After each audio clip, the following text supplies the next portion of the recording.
नमस्कार मित्रांनो, तुमचे स्वागत आहे श्री स्वामी समर्थ. मित्रांनो, अधिक महिना हा हिंदू धर्मात अत्यंत पवित्र आणि पुण्यदायी महिना मानला जातो. असे म्हटले जाते की या महिन्यात केलेली पूजा, जप, दान आणि साधना याचे फळ आपल्याला अनेक पटीने वाढून मिळतात. पण या अधिक महिन्यात असा एक मंत्र आहे ज्याचा जप केल्याने 100 पट आपल्याला फळ मिळतात. शास्त्रांमध्ये सांगितले गेलेला हा मंत्र आहे. आजच्या या व्हिडिओमध्ये आपण याच मंत्राबद्दल जाणून घेणार आहोत. मित्रांनो, अधिक महिना म्हणजे पुरुषोत्तम मास. भगवान विष्णूंना समर्पित असलेला हा महिना अत्यंत दुर्मिळ आणि प्रभावशाली महिना मानला जातो. पुराणांमध्ये सांगितले आहे की इतर महिन्यांमध्ये केलेल्या साधनेपेक्षा, सेवेपेक्षा अधिक महिन्यात केलेली साधना ही अधिक प्रभावी ठरते. अनेक लोक या महिन्यात उपवास करतात, दान धर्म करतात, ग्रंथ वाचन करतात आणि मंत्र जप करतात. या सर्वांनाच प्रश्न पडतो की असा कोणता मंत्र जपावा. शास्त्रांनुसार सर्वात सोपा आणि सर्वात प्रभावी आणि सर्वांसाठी योग्य असा एक मंत्र आहे. हा भगवान विष्णूंचा मंत्र आहे.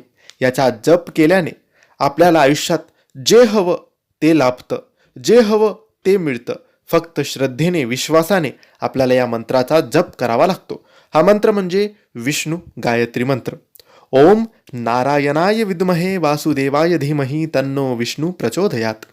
ओम नारायणाय विद्महे वासुदेवाय धीमहि तन्नो विष्णू प्रचोदयात. मित्रांनो, या मंत्राचा जप मनाला शांती देतो, नकारात्मकता दूर करतो आणि जीवनात सकारात्मक ऊर्जा निर्माण करतो. असं मानलं जातं की अधिक महिन्यात या मंत्राचा जप केल्यास विशेष कृपा प्राप्त होते. मित्रांनो, मंत्र जप करताना काही गोष्टी लक्षात ठेवणं गरजेचं आहे. पहिली गोष्ट म्हणजे जप श्रद्धेने आणि विश्वासाने करावा. दुसरी गोष्ट म्हणजे शक्य असल्यास दररोज एकाच वेळी जप करावा. तिसरी गोष्ट म्हणजे जप करताना मन शांत ठेवावं. आता प्रश्न येतो की किती वेळा जप करावा. तुम्ही 11, 21, 51 किंवा 108 वेळेस हा जप करू शकतात. ज्यांना अधिक वेळ देता येतो त्यांनी 1 माळ किंवा अधिक माळा जपल्या तरी उत्तम.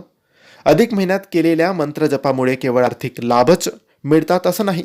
मनाला भीती असेल ती कमी होते, निराशा दूर होते, आत्मविश्वास वाढतो, कौटुंबिक वातावरण सकारात्मक बनते आणि सर्वात महत्त्वाचे म्हणजे ईश्वराशी असलेले नातं अधिक दृढ होते. अनेक भक्ताचा अनुभव आहे की या महिन्यात केलेल्या प्रार्थना आणि साधनेमुळे त्यांच्या जीवनात चांगले बदल घडले.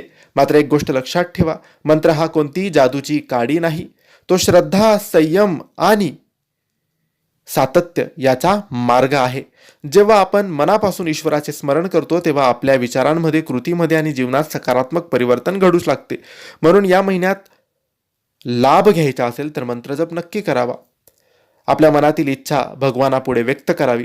कधी ना कधी त्याचे योग्य फळ आपल्याला नक्की मिळते. ही माहिती, हा व्हिडिओ आवडला असेल तर लाईक आणि शेअर करा. काही प्रश्न असतील तर कमेंट्सद्वारे विचारा. आमच्या चॅनलला सबस्क्राईब करायला विसरू नका. धन्यवाद. श्री स्वामी समर्थ.